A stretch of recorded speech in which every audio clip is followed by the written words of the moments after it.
गुरुर्ब्रह्मा गुरुर्विष्णु गुरुर्देवो महेश्वरा गुरुर्साक्षात् परब्रह्मा तस्मै श्री गुरवे नमः। अखंडमंडलाकारं व्याप्तं येन चराचरं तत्पदं दर्शितं येन तस्मै श्री गुरवे नमः। कबीर जी की अमृतवाणी। गुरु की जो महिमा का वर्णन है, गुरु पर जो दोहा है, गुरु वीण नाही दूजा आधार, गुरु के सिवाय कोई हमें आधार नहीं है, क्योंकि हम कहते हैं गुरवे साक्षात परब्रह्मा। वो परब्रह्म वस्तु है, वो वही गुरु है, वही गुरु के रूप में हमारे सामने आकर खड़ा हो जाता है। परमात्मा तो निराकार निर्गुण निराकार है, फिर हमें उस परमात्मा का एहसास अस्तित्व कैसे प्राप्त होगा, कैसे पता चलेगा? तो वो परब्रह्म वस्तु जो है, ब्रह्म वस्तु स्वयं गुरु के रूप में हमारे सामने प्रकट हो जाता है। इसके लिए गुरवे साक्षात परब्रह्मा, गुरु तत्वतः परमेश्वर ही है, उसका स्वरूप ही है, कोई भेद नहीं है। इसके लिए कबीर जी महाराज अपनी अमृतवाणी से क्या कहते हैं? गुरु महिमा गावत सदा मन राखे अति मोद, सो भव फिर आवे नहीं बैठे प्रभु की गोद। गुरु महिमा गावत सदा मन राखे अति मोद, सो भव फिर आवे नहीं बैठे प्रभु की गोद। कबीरा बैठे प्रभु की गोद। क्या कहते हैं कबीर जी महाराज? जो कोई भी गुरु की महिमा या गुरु का गुण गाते जाता है, वो आनंदी मन से अपने जीवन को व्यतीत करता है, वो जन्म मृत्यु के फेरे से बाहर आ जाता है। फिर अवनी पर यानी पृथ्वी पर उसको जन्म नहीं लेना पड़ता। पुनरपि जननम पुनरपि मरणम के चक्र में नहीं फंसना पड़ता।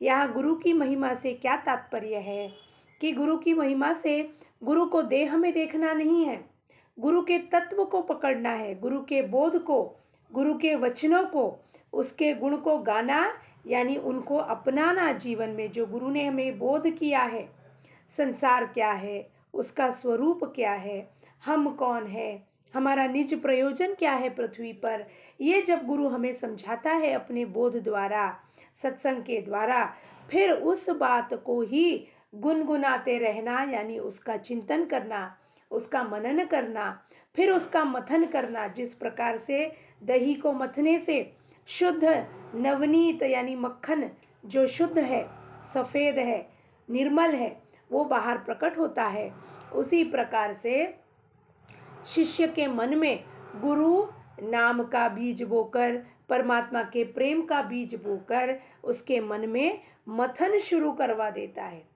शिष्य जब उस मथन को करने लगता है, तब सार और असार विचार को, सत्य और असत्य विचार को, नित्य और अनित्य विचार को, आत्मा अनात्मा विचार को परख कर, जिसे हम विवेक कहते हैं, उस विवेक के द्वारा गुरु का बोध समझने लगता है, उसे समझकर उसे ग्रहण करने लगता है, फिर उसे अपने जीवन में आचरण में लाता है, और उस मन के जंजाट से, जंजाल से निकलकर जब बाहर आता है, तो वो क्या करता है? गुरु का गुण गाते गाते जीवन में आनंद को प्राप्त करता है, मन के बंधन से छूटता है। फिर जन्म मरण का चक्र किसे है? यहाँ पर मन को है।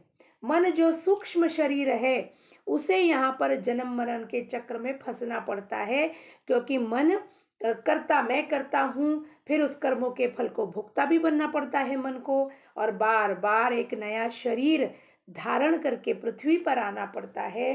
तो जो गुरु की शरण में होता है, उसे नहीं वापस यहाँ अवनी पर, पृथ्वी पर आना पड़ता है। जो मीराबाई जी कहती हैं, सत की नाव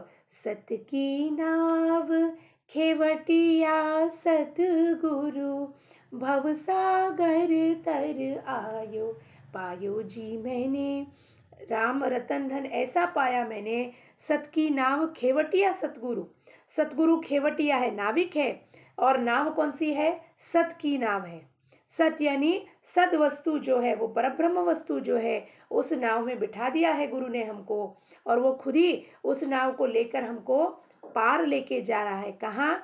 भव सागर। भव यानी विषय, विषय वस्तु का सागर जो है, जिसमें हम सब फंसे पड़े हैं। भव सागर तर आयो, हमें पार करके लेके चले जाता है गुरु। उसकी नाव में हमको बैठना है और उसके साथ हमको चल पड़ना है। ऐसा जो रहता है भगत या शिष्य, वो देव का प्रिय बन जाता है। परमेश्वर उसे अपनी गोदी में बिठाकर उसका लालन पालन, उसका पोषण, उसे प्रेम करते हैं। और ये हक उसे, भगवान की गोदी में बैठने का हक, यानी भगवान का स्वरूप में आनंद स्थिति में रहने का वो हक उसे मिलता है। ऐसा वो भाग्यवान शिष्य है, साधक है या भक्त है, हम कह सकते हैं, जो गुरु के गुण की महिमा का भजन हमेशा करता रहता है। लोकाः समस्ता सुखिनो भवन्तु। सद्गुरु चरणारविंदार्पणमस्तु। जय जय रघुवीर समर्थ।